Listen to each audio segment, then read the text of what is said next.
You're listening to a Share Radio podcast. I am Rita Lobo, and today on the history of booms, busts, and bubbles, I'll be casting my eye back to 1914, the start of the First World War.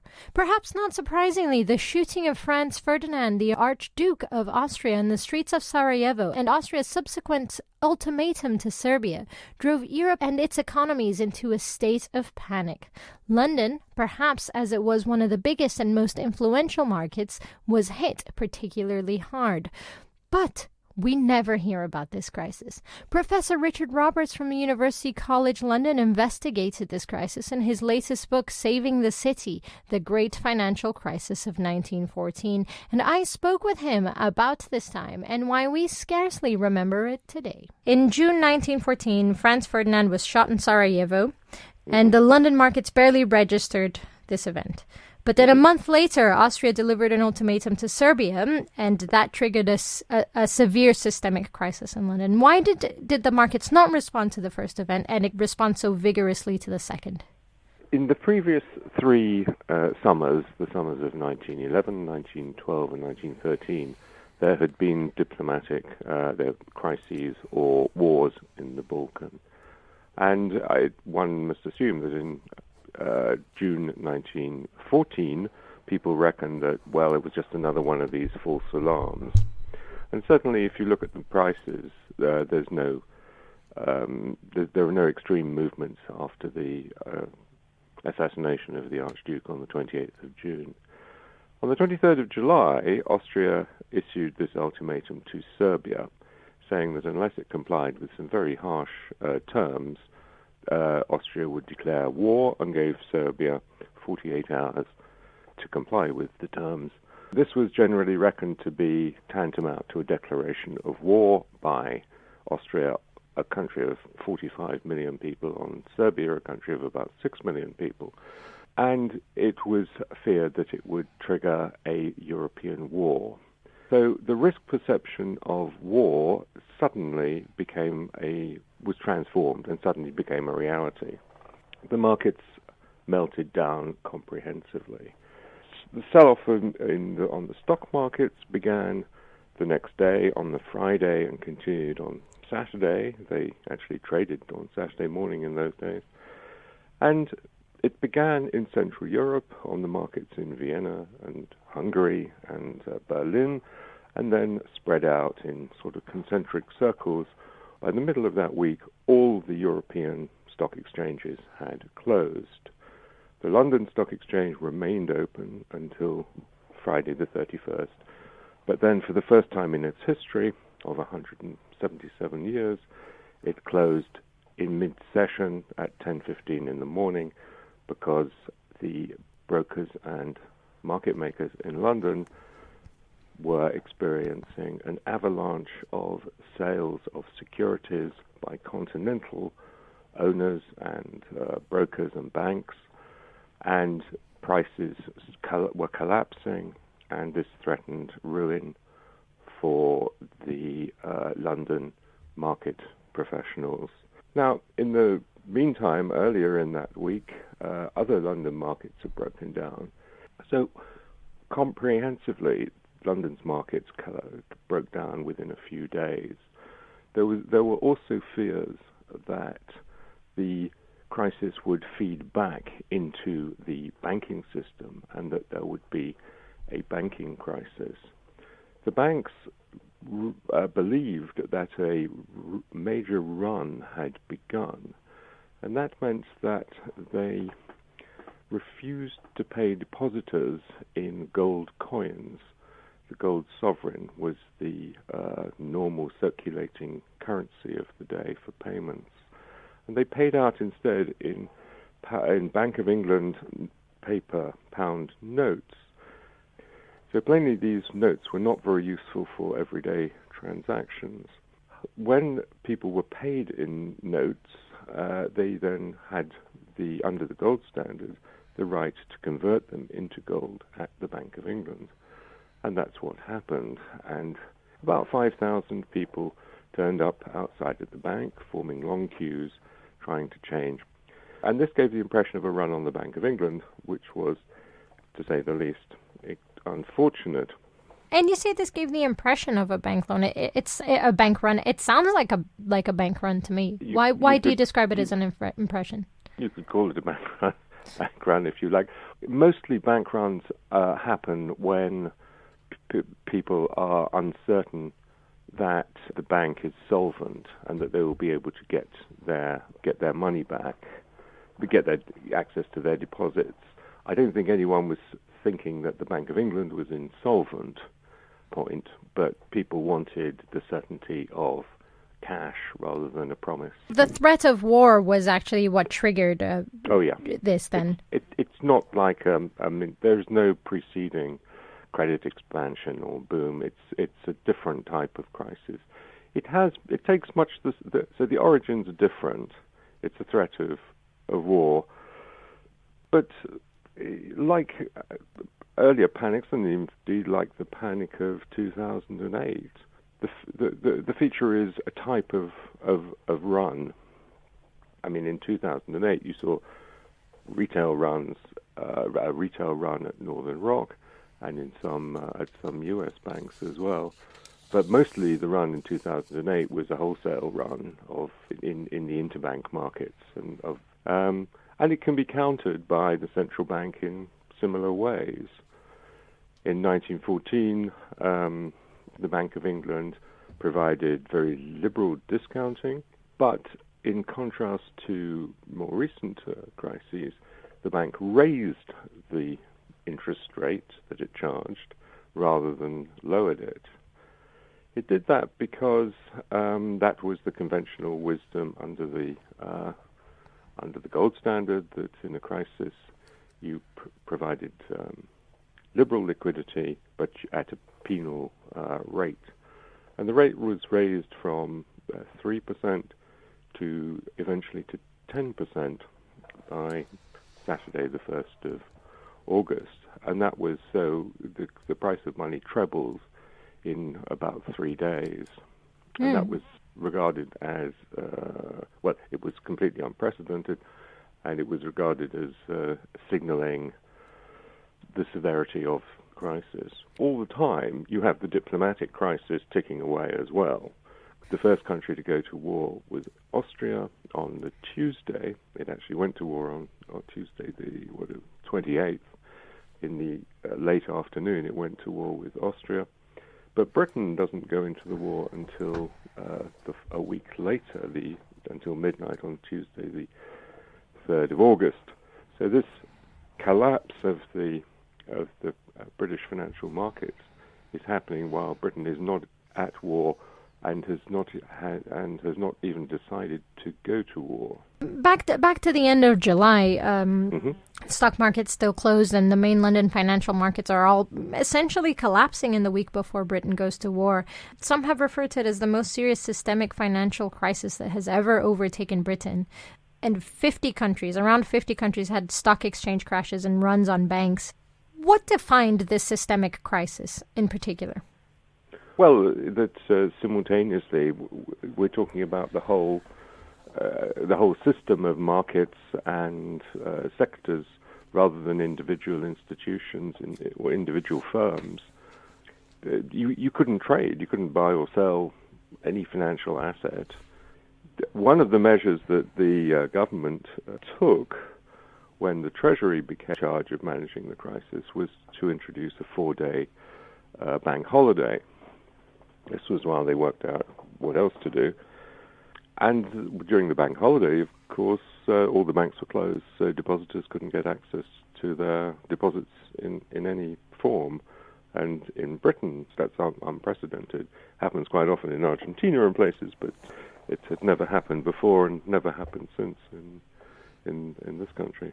So after this emergency measure of instituting a bank holiday, how was this crisis managed? How did the Bank of England manage to emerge on the other side? The crisis begins by being managed by the Bank of England, and it's the Bank of England that's the principal agent for crisis relief in the first week. But the bank manages the behavior of the commercial banks in triggering these lines outside the Bank of England leads to a breakdown of relations between the central bank and the major commercial banks. And at weekends, beginning the 1st of August, the Treasury emerges as the authority for managing the crisis and takes over really from the governor. And the Treasury do three things. One is the bank holiday, which I've mentioned.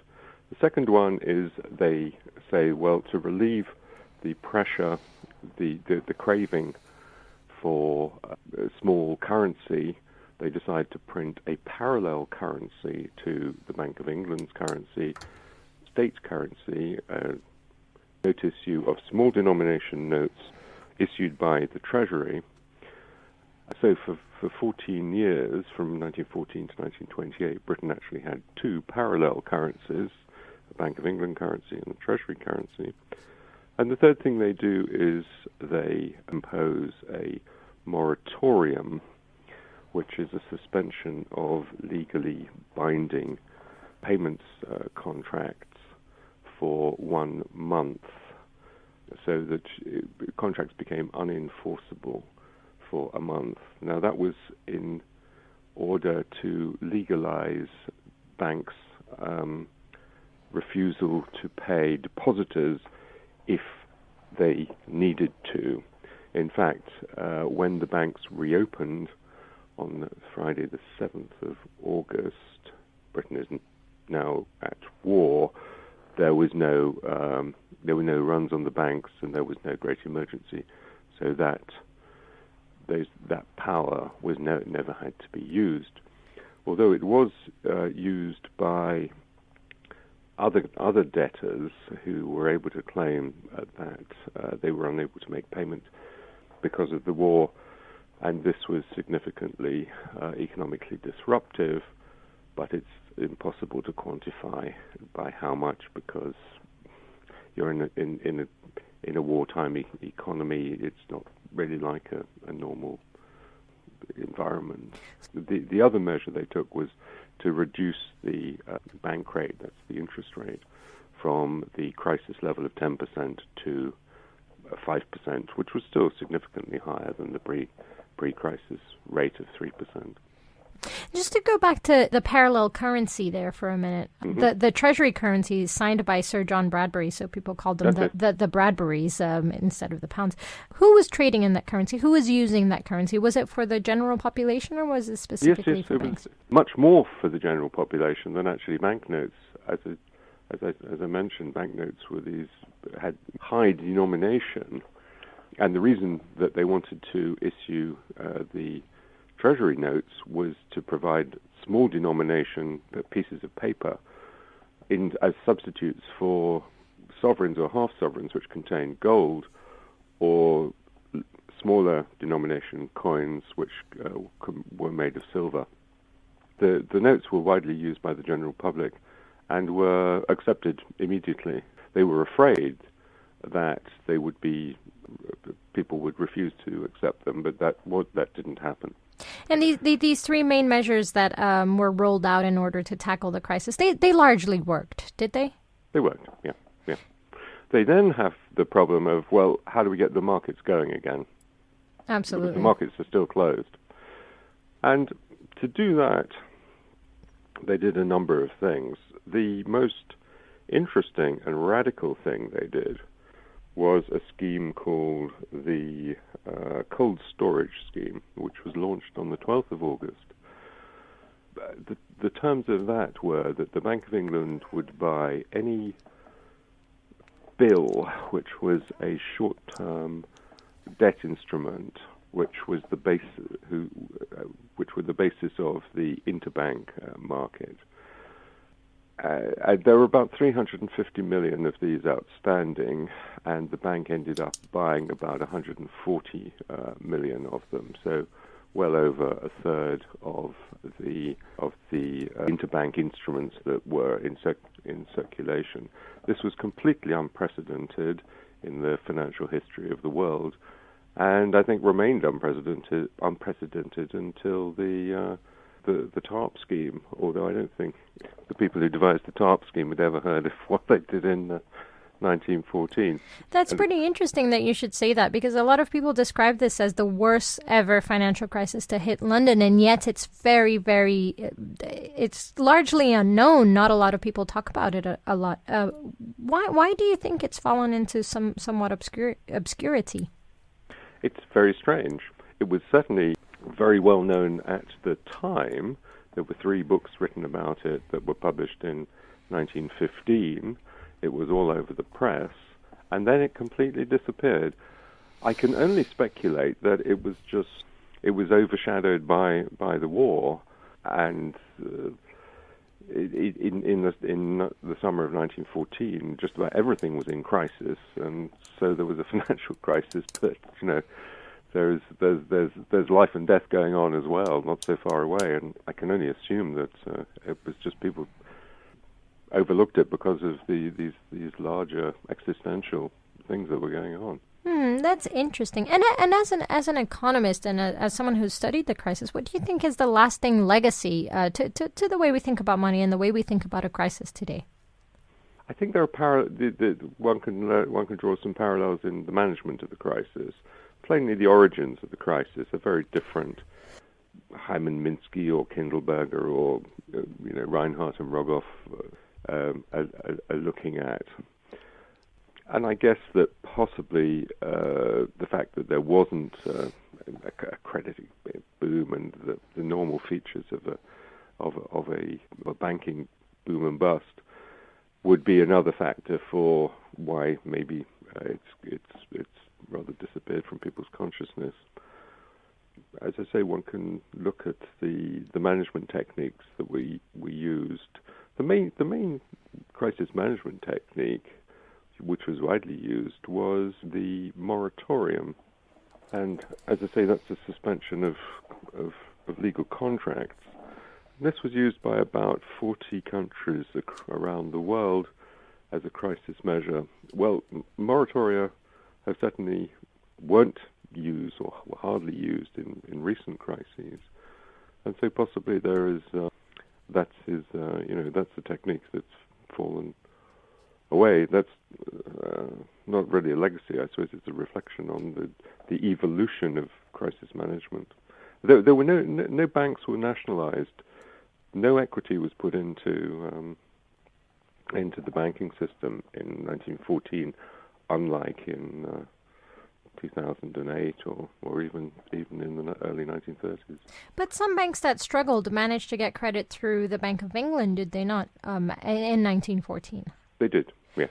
And then there were some accusations that these banks then went on to continue to function and not to lend money to the wider economy during a time of war. So there were some drawbacks from the way they rescued the economy at the time.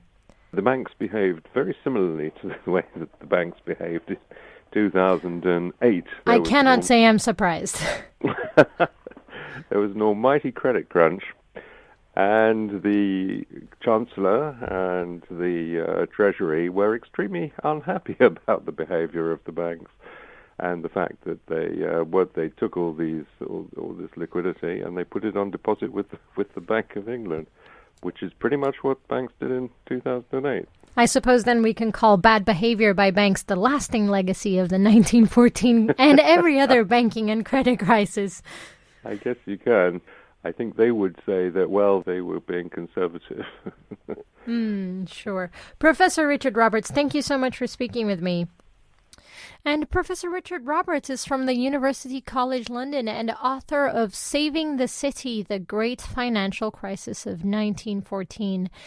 But what is a systemic crisis, and why did Europe and the U.S. face so many of them before the Great Depression in 1929? The crisis of 1914 was a severe systemic crisis, and in that it caused the collapse of an entire financial system and entire market. I spoke to Steve Keen, an economist and author of Debunking Economics, about what this means and how this particular crisis was felt in other parts of the world. Crises like we now call recessions back in the 1900s and the early 1900s and the 1800s as well, were all called depressions. They talk about a boom and a depression.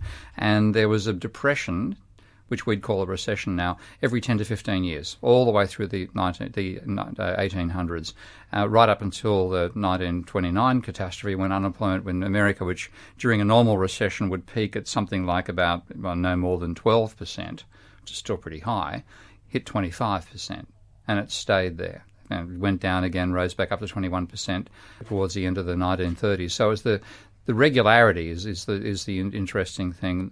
I believe my approach to economics, which comes out of Hyman Minsky's work and Irving Fisher's, can explain why it happens and why they're so regular.